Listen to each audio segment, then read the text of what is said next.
उदास चिड़िया और उसका पति भोजन की खोज में जा रहे थे। कई साल पहले उन दोनों की शादी हुई थी, मगर अभी तक उनके यहाँ कोई संतान नहीं हुई थी। इसलिए वो पति पत्नी बहुत उदास रहते थे। चलो थोड़ा आगे तक जाते हैं। नहीं, मैं थक गई हूँ, आप यहीं रुक जाएं। वो ऐसे जा रहे थे कि एक बूढ़ी फाख्ता उन्हें आवाज देती है, पक्षियों रुको, रुको पक्षियों, मेरी बात सुनो, मेरी मदद करो। वो दोनों वहाँ आते हैं। माँ जी, क्या हुआ है आपको? चिड़िया बेटी, मुझे बहुत प्यास लगी है, मेरा मटका खाली है, पानी नहीं है, मुझे नदी से पानी ला दो। आप यहीं बैठे माँ जी के पास और मैं नदी से पानी लेकर आता हूँ। चिड़िया का पति नदी से पानी लेने चला जाता है। बेटी, आपकी आंखें क्यों लाल हैं? क्या रोकर आई हैं आप? माँ जी, मेरी संतान नहीं है। संतान का दुख हर समय रुलाता है। दिल करता है मेरे भी बच्चे हों, मैं उनसे प्यार करूं। चिड़िया का पति पानी ले आता है। अब हम चले माँ जी। चिड़िया बेटी, ये सुनहरी दाना है, इसे तुम खा लेना। अगर ऊपर वाले ने चाहा तो तुम्हारे अंडा जरूर होगा। ये सुनकर चिड़िया खुशी खुशी वो सुनहरी दाना ले लेती है और वो वहाँ से चले जाते हैं। रात को अपने घर में जाकर चिड़िया वो सुनहरी दाना खा लेती है। पापा चिड़िया सो जाता है, मगर मम्मा चिड़िया अभी तक जाग रही थी। हो सकता है ये दाना खाने से मुझे संतान मिल जाए। कुछ तो शक्ति है इस दाने में। मैंने पहले कभी इस रंग का दाना नहीं देखा। ऐसे ही दिन गुजर जाते हैं और फिर एक सुबह मम्मा चिड़िया खुशी से पागल हुए जा रही थी। उठे उठे अंडे के पापा, उठे, देखें मैंने अंडा दिया है। ये अंडा हमारा है। मुझे अपनी आँखों पर विश्वास नहीं हो रहा। ये अंडा हमारा ही है, मैंने ही दिया है ये अंडा। मगर हमारे अंडे का रंग सुनहरी क्यों है? जो दाना आपने खाया था वो सुनहरी था, शायद इसीलिए। बहुत बड़ी खुशी उन्हें मिली थी। वो बहुत खुश थे। पापा चिड़िया भोजन लेने जाता है और मम्मा चिड़िया तो आज से अंडे पर बैठ जाती है। मीठा फल मिल गया, मीठा फल। मैं ये फल अपने अंडे की मम्मा के लिए ले जाता हूँ और खुद कोई दाना खा लूँगा। मुझे अपने अंडे की अच्छे से रक्षा करना होगी। मुझे सबसे छुपा कर रखना होगा अपना ये सुनहरी अंडा। ऐसे ही 3 दिन गुजर जाते हैं। एक रात चिड़िया और उसका पति सोए हुए थे कि चिड़िया को कोई आवाज सुनाई देती है, बचाओ, बचाओ, बचाओ, कोई मुझे बचाओ, मैं मर जाऊंगा, मेरी मदद करो। अंडे के पापा, कोई मदद की गुहार लगा रहा है, आप उठें और जाकर देखें। बचाओ, बचाओ, मुझे बचाओ। मैं अभी बाहर जाकर देखता हूँ। पापा चिड़िया घर से बाहर निकलता है। वो आवाज का पीछा करता है। अरे, ये तो कोई कौवा है। एक कौवे को पेड़ की डाल के नीचे दबा हुआ देखकर पापा चिड़िया डाल को हटाता है और कौवे को बाहर निकालता है। मेरे पंख पर बहुत चोट आई है, मुझसे उड़ नहीं होगा। आप चिंता ना करें, आप मेरे साथ मेरे घर चलें। जब आप ठीक हो जाए तो अपने घर चले जाना। ऐसे पापा चिड़िया सहयोग देकर कौवे को अपने साथ घर ले जाता है। हाय हाय, मर गया, बहुत दर्द हो रहा है, हाय। कौवे को देखकर मम्मा चिड़िया जल्दी से अपना अंडा छुपा लेती है, मगर कौवे ने तो चिड़िया का सुनहरी अंडा देख लिया था। ये अंडा भी अजीब है, ऐसा अंडा पहले कभी नहीं देखा मैंने। फिर कौवा रात वहीं रहता है। पापा चिड़िया ने कौवे के पंख पर पट्टी बांध दी थी। अब कौवा कुछ बेहतर महसूस कर रहा था। सुबह हो जाती है। अब मैं ठीक हूँ, मुझे अब वापस जाना होगा। मेरी पत्नी मेरा इंतजार कर रही होगी। मैं अपने अंडे पर बैठी हुई हूँ, वरना हम आपको छोड़ने आपके साथ जरूर जाते। आपका बहुत धन्यवाद। अगर आप मेरी मदद ना करते तो मैं रात उसी डाल के नीचे दबा दबा मर जाता। फिर वो कौवा वहाँ से चला जाता है। कहाँ थे तुम कल से? घर क्यों नहीं आए रात? मैं बैठा भोजन खा रहा था कि एक पेड़ की डाल मेरे ऊपर गिर गई और मुझे उस चिड़िया ने बचाया, वरना मैं मर जाता। अकेले अकेले भोजन खा रहे थे, अगर घर आकर मेरे साथ भोजन खाते तो ऐसा ना होता। गोरी, जिस चिड़िया ने मेरी मदद की, मैंने उनके घर में कुछ देखा। मैंने देखा कि उनके घोंसले में एक सुनहरी अंडा है। बहुत अजीब था वो सब। सुनहरी अंडा? ऐसा कैसे हो सकता है? चिड़िया का अंडा तो सफेद होता है, वो जरूर कोई सोने का अंडा होगा। वो अंडा हमें चुराना होगा। अगर हम वो अंडा चुरा लें तो हम बहुत अमीर बन जाएंगे। तो फिर चलो कालू, हम अभी जाकर कोई योजना बनाते हैं। गौरी कव्वी बूढ़ी बनने का नाटक करती है। वो अपने बालों पर सफेद रंग लगाती है और चिड़िया के घर की तरफ जाती है। अगर किसी तरह गोरी चिड़िया को घर से बाहर निकाल दे तो फिर वो अंडा हम जरूर चुरा लेंगे। सुनो चिड़िया, मैं पूर्व वाले जंगल से आई हूँ। आपकी माँ बहुत बीमार है। उसने मुझे संदेश दिया है कि मैं आपको बता दूँ। अब मैं चलती हूँ। गौरी ऐसे झूठ बोलकर चली जाती है। मेरी माँ, क्या हुआ माँ आपको? सुनिए जी, मैं अभी थोड़ी देर में माँ को देखकर आती हूँ। तब तक आप मेरे अंडे का ध्यान रखें। आप जाएं और शांत हो जाएं, कुछ नहीं होगा। चिड़िया घर से निकल जाती है। देखा कालू, गौरी ने कैसा चक्कर चलाया। वो गई चिड़िया और अब थोड़ी देर बाद उसका पति किसी न किसी काम से घर से बाहर तो जाएगा ही। काफी देर हो गई पानी पिए, मैं जल्दी से नदी से पानी पी कर आता हूँ। पहाड़ों वाले जंगल में ठंडी का मौसम शुरू हो चुका था। पेड़ों की हर टहनी बर्फ की सफेद चादर से ढक चुकी थी। रानो चिड़िया, तोता और कबूतर एक पुराने घने पेड़ के नीचे मौजूद एक गुफा के बाहर बैठे थे। रानो चिड़िया अपने पंखों को रगड़ती है और बोलती है, अच्छा ही हुआ कि हमने अपना सारा राशन रात को इस गुफा में रख लिया। अब हमें सर्दी की कोई चिंता नहीं। सर्दियों में भोजन ढूंढना तो बहुत मुश्किल होता है, लेकिन इस बार हम सबकी सर्दियाँ आराम से गुजर जाएंगी। रानो, तुमने हमें हिम्मत दिलाई कि गर्मियों में ही ठंडी के मौसम के लिए भोजन जमा कर ले, वरना मैं और कबूतर तो अब खाली पंखी बैठे होते। रानो चिड़िया कबूतर की तरफ देखती है, जो परेशान लग रहा था। क्या बात है कबूतर भैया, क्या ये भोजन आपको कम लग रहा है? नहीं रानो बहन, भोजन तो सर्दियों के मौसम के लिए काफी है, लेकिन मुझे चिंता है, क्या ये भोजन यहाँ सुरक्षित रहेगा? अरे, कोई हमारा भोजन नहीं चुराएगा। हम इस गुफा के मुंह पर एक बड़ा सा पत्थर रख देते हैं, फिर किसी को क्या पता चलेगा कि अंदर क्या है। और हमने वादा भी लिया है कि जब तक बर्फ पिघल नहीं जाती, हम सब बराबर बराबर हिस्सा लेंगे। झाड़ियों के पीछे कालू कौवा और गौरी कौवी छुपकर रानो चिड़िया, तोता और कबूतर को देख रहे थे। वो दोनों ठंड से कांप रहे थे। वो दोनों तो थे ही आलसी। उन्होंने तो ठंड के लिए कुछ भी जमा नहीं किया था। वो देखो कालू, वो तीनों कितने आराम से बैठे हैं। इन्हें तो ठंड की कोई चिंता ही नहीं। कितना ज्यादा भोजन जमा कर लिया है और हमारे पास यहाँ खाने के लिए एक दाना भी नहीं है। एक बार इन्हें यहाँ से जाने दो, फिर देखना मैं इनका सारा भोजन उठा लूंगा। कहीं इन तीनों दोस्तों को पता न चल जाए, ये हमें बहुत मारेंगे। कुछ नहीं होगा, मैं सारा इल्जाम इस गंदी आंखों वाले तोते पर डाल दूंगा। इस तरह इन तीनों की दोस्ती भी टूट जाएगी। वाह कालू जी, मुझे तो पता ही नहीं था कि तुम इतने चालाक हो। रानो चिड़िया, तोता और कबूतर एक बड़ा सा पत्थर उठाकर लाते हैं और उसे गुफा के बाहर रख देते हैं। चलो दोस्तों, काम हो गया, अब घर चलते हैं। वो तीनों दोस्त उड़ते हैं और अपने अपने घर की तरफ चले जाते हैं। उनके जाने के बाद कालू कौवा झाड़ियों से निकलता है। वो इधर उधर देखता है। थोड़ी दूर एक बड़ी सी लकड़ी पड़ी थी। कालू कौवा वो लकड़ी उठाता है और जोर लगाकर पत्थर को दूसरी तरफ कर देता है। गुफा का सुराख खुल जाता है।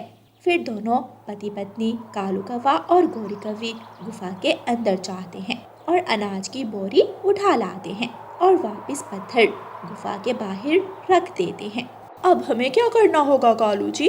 अब थोड़ी रात हो लेने दो, फिर हम थोड़े से दाने तोते के घर के सामने रख देंगे और रानो चिड़िया और कबूतर का शक तोते पर चला जाएगा।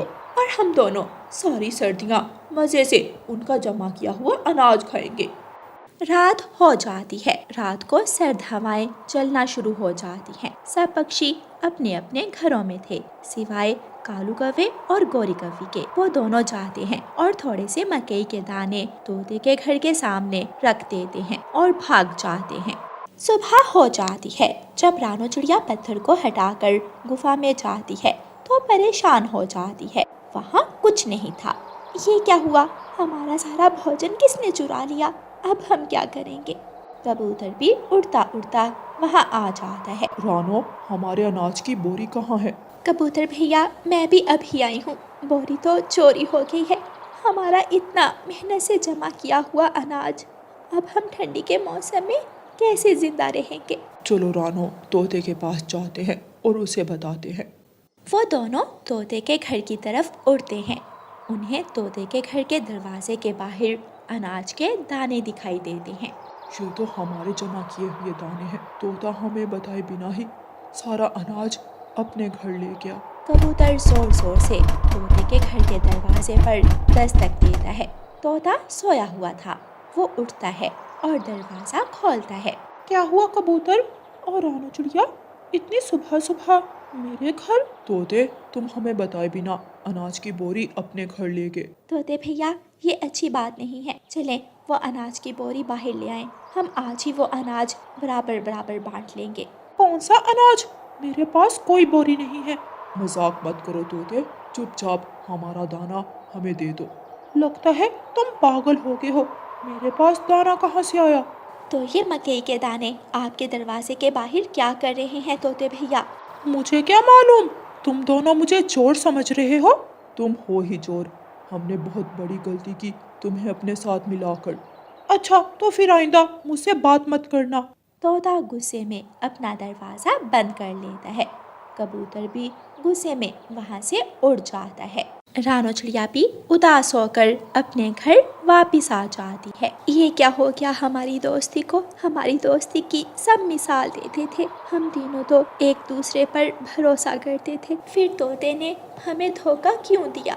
इस तरह कुछ दिन गुजर जाते हैं।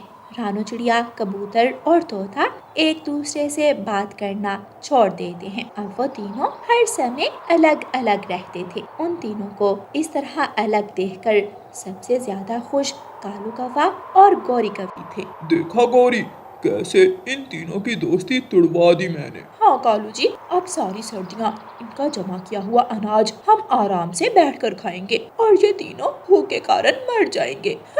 कालू कौवा और गोरी कौवी खूब हंसते हैं। उस पेड़ के पीछे बुलबुल बैठी थी। वो उन दोनों की बातें सुन लेती है और जल्दी से रानो चिड़िया के पास जाती है। रानो, रानो बहन, वो कालू और गोरी। क्या हुआ बुलबुल? वो कालू और गोरी थे जिन्होंने आप तीनों का भोजन चुराया है और आप तीनों की दोस्ती तुड़वाई है। इतने बुरे हैं वो दोनों। मैं अभी जाकर कबूतर और तोते को बताती। रानो चिड़िया कबूतर के पास जाती है और फिर तोते के पास जाती है। वो उन दोनों को सारी बात बताती है। मैं छोड़ूंगा नहीं उस कालू और गोरी को। उन्होंने मुझ पर चोरी का इल्जाम लगवाया। बदला तो उन दोनों से लेना ही होगा। फिर रानो चिड़िया तोते के कान में कुछ कहती है। तोता वो बात सुनता है और कालू और गोरी के पास जाता है। कालू और गोरी, मेरे दोस्त तो बहुत धोखेबाज थे। क्या मैं तुम दोनों से दोस्ती कर सकता हूँ? हाँ हाँ तोते, क्यों नहीं। हम तुम्हें कभी धोखा नहीं देंगे। मैं अभी अभी पहाड़ों के पास वाली गुफा से आया हूँ। वहाँ पर बहुत सारे फल थे। अब तुम दोनों मेरे दोस्त हो, इसलिए मैं तुम दोनों को वहाँ लेकर जाना चाहता हूँ। कौवा और कौवी तो थे ही लालची। वो तुरंत तोते के साथ चल देते हैं। तोता उन्हें पहाड़ों वाली गुफा के पास ले जाता है। हम दोनों अंदर चलो, मैं अभी आया। कालू और गोरी गुफा के अंदर जाते हैं। रानो चिड़िया और कबूतर वहाँ आ जाते हैं और वो तीनों दोस्त मिलकर एक बड़े से पत्थर से गुफा का मुंह बंद कर देते हैं। तोते, हमें बाहर निकालो। तुमने हमें अंदर बंद क्यों कर दिया? जल्दी बाहर निकालो। तुम दोनों अब सारा जीवन इसी गुफा में गुजारोगे। तुमने हमारी दोस्ती तुड़वाने की कोशिश की, इसकी सजा तो अब तुम दोनों को मिलकर ही रहेगी। यार तोते, मुझे माफ कर दो। मैंने तुम पर शक किया, पुरानी बातें भूल जाओ दोस्त। चलो चलकर अपना भोजन वापस लेते हैं। फिर वह तीनों दोस्त कौवों के घर से अपनी अनाज की बोरी उठा लाते हैं और ठंडी के मौसम में मजे लेकर अपना दाना खाते हैं। प्यारे दोस्तों, इस कहानी को लाइक, अपने दोस्तों के साथ शेयर और चैनल को सब्सक्राइब करना बिल्कुल मत भूलना।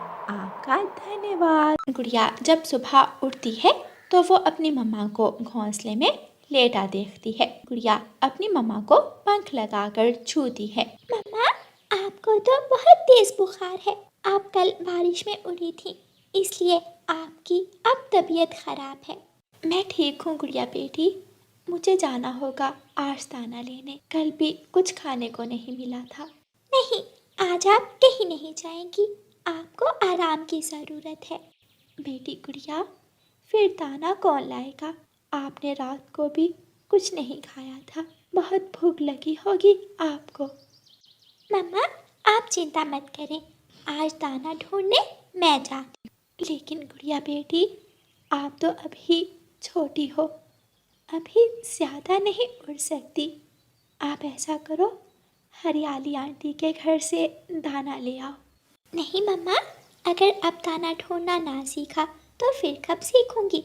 आप चिंता मत करें, देखना आज आपकी बेटी आपको हैरान कर दे। अच्छा ठीक है, लेकिन ज़्यादा दूर मत जाना।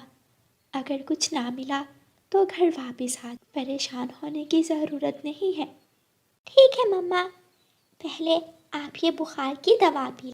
गुड़िया अपनी मम्मा को दवा पिलाती है और अपने घर से निकलती है। रास्ते में गुड़िया की सहेली मीना चिड़िया का घर था। मीना अपने घर के बाहर बैठी थी।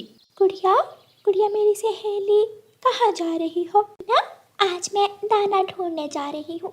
क्यों, आंटी की तबीयत खराब है क्या? हाँ, उनको तेज बुखार है, तो मैंने सोचा आज मैं जा, इसी बहाने मुझे दाना ढूंढने की प्रैक्टिस हो। ये तो बहुत अच्छी बात। चले, मैं भी आपके साथ चलती हूँ। हम दोनों सहेलियाँ मिलकर कुछ ना कुछ खाने को जरूर ढूंढ लेंगी। गुड़िया खुश हो जाती है और अपनी सहेली मीना को लेकर उड़ती है। काफी देर तक उन्हें कुछ भी खाने को नहीं मिलता। मम्मा को मैं क्या मुंह दिखाऊंगी अगर खाली हाथ घर गई? मुझे लगता है हमें घने जंगल जाना चाहिए।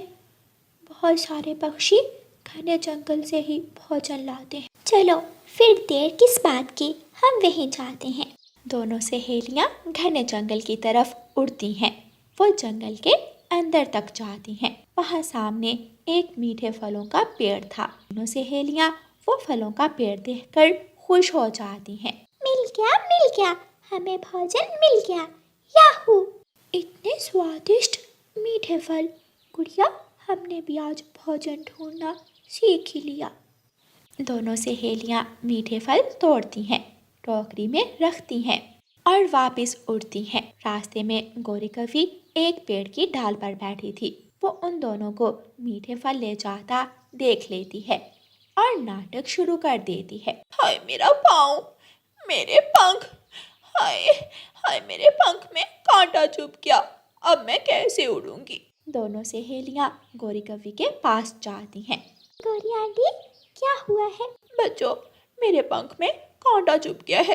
आप ऐसे करो, नदी के पास मेरा पति कालू मछलियां पकड़ रहा है, उसे बुला लाओ, वो मुझे डॉक्टर के पास ले जाएगा।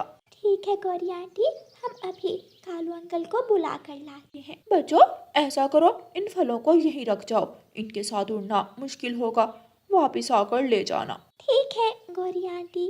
दोनों सहेलियां अपने मीठे फल गौरी के पास रखती हैं और कालू को बुलाने चली जाती हैं। गौरी कवि जैसे ही उन्हें दूर जाता देखती है, जल्दी से वो सारे फल उठाती है और उन्हें लेकर वहाँ से भाग जाती है। गुड़िया और मीना जब नदी पर जाती हैं तो वहाँ कालू कौवा नहीं था। कालू अंकल तो यहाँ नहीं है, हम गौरी आंटी को खुद डॉक्टर के पास ले जाते हैं। जब दोनों सहेलियाँ वापस जाती हैं तो वहाँ ना ही गौरी कवि थी और ना ही उनके मीठे फल। गुड़िया रोने लग जाती है। हमारे फल कहाँ गए? इतनी मुश्किल से हमने मीठे फल ढूंढे थे। लगता है गौरी आंटी ने हमें उल्लू बनाया और हमारे फल चुरा लिए। मीना, अब अब हम क्या करें? गौरी आंटी ने हमें उल्लू बनाया, हम भी अपना बदला लेंगे।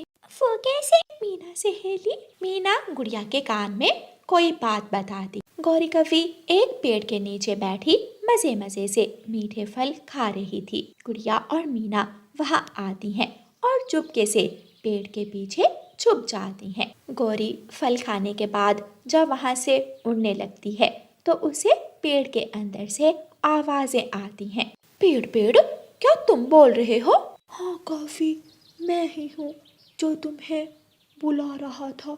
मैं एक ऐसे पक्षी को ढूंढ रहा हूँ जो बहुत दयालु हो, सबकी मदद करता हो, किसी को धोखा नहीं देता हो। मेरे अंदर ढेर सारा सोना है, मैं अपना सारा सोना उस पक्षी को दूंगा। पेड़ पेड़, इस जंगल में मुझसे ज्यादा अच्छा और ईमानदार पक्षी और कोई नहीं है। अच्छा ऐसा है तो तुम पहले एक काम करो, मीठी खीर और नमकीन चावल बनाओ और उन्हें मेरी खोखर में डालो, तभी मेरी खोखर से सोना बाहर निकलेगा। वो सारे का सारा सोना तुम्हारा होगा। गौरी कवि जल्दी से बोलती है। पेड़ पेड़, मैं यूं गई और यूं आई, और हाँ, तुम्हारा दिया हुआ सोना मैं गरीबों में बांटूंगी। तुम सच में एक बहुत अच्छी कवि हो। तो और क्या, मैं कौन सा सारा सोना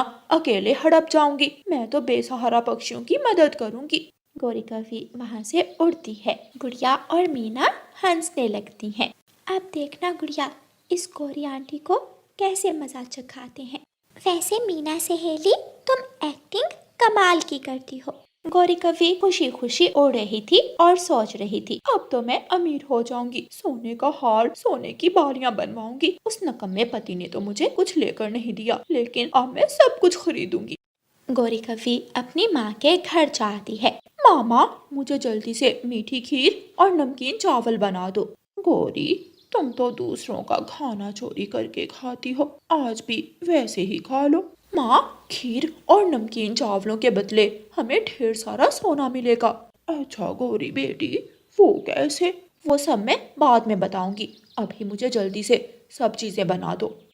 गौरी कवि अपनी माँ से मीठी खीर और नमकीन चावल बनवाकर पेड़ की तरफ जाती है।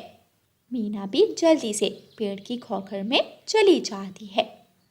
पेड़ पेड़, मैं ले आई आपके लिए भोजन, मैं ले आई। बहुत खूब, अब जाओ, पहले मेरे लिए पानी लाओ, पानी मेरी जड़ों को पिलाना।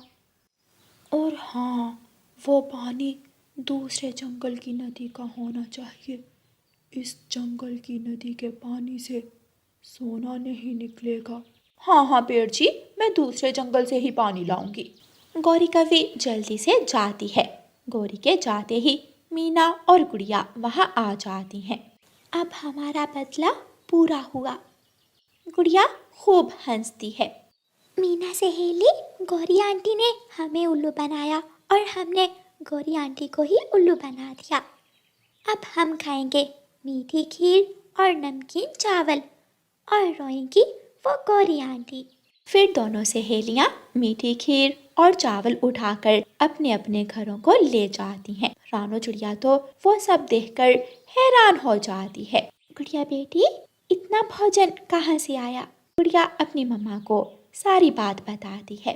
और मम्मा, ऐसे हमने गौरी आंटी को मजा चखाया। वाह मेरी बेटी, जो काम मैं आज तक ना कर सकी वो तुम दोनों ने कर दिखाया। उधर गौरी को दूसरी नदी से पानी लाते लाते रात हो जाती है। जब वो पेड़ के पास पहुंचती है तो पूछती है, पेड़ पेड़, मैं पानी ले आई। पेड़ पेड़, क्या खाना खा लिया आपने? लेकिन पेड़ के अंदर से कोई आवाज नहीं आती। गौरी पेड़ को आवाजें लगाती है, लेकिन पेड़ बोलता ही नहीं और ना ही उसके अंदर से कोई सोना निकलता है। गौरी कवि परेशान होकर घर जाती है और अपने पति कालू को सारी बात बताती है। कालू हंसने लग जाता है। गौरी, मुझे लगता है जो काम तुम दूसरों के साथ करती हो आज वही तुम्हारे साथ हो गया। तुम दूसरों को उल्लू बनाकर उनका भोजन खाती हो, आज कोई तुम्हें उल्लू बना गया। गौरी कवि अपना सर पकड़कर बैठ जाती है। मैं तो हूँ ही लालची, आज किसी ने मेरे लालच का फायदा उठाकर अपना काम निकलवा लिया और मैं खाली पंख रह गई। प्यारे दोस्तों, इस कहानी को लाइक, अपने दोस्तों के साथ शेयर और चैनल को सब्सक्राइब करना बिल्कुल मत भूलना। आपका धन्यवाद।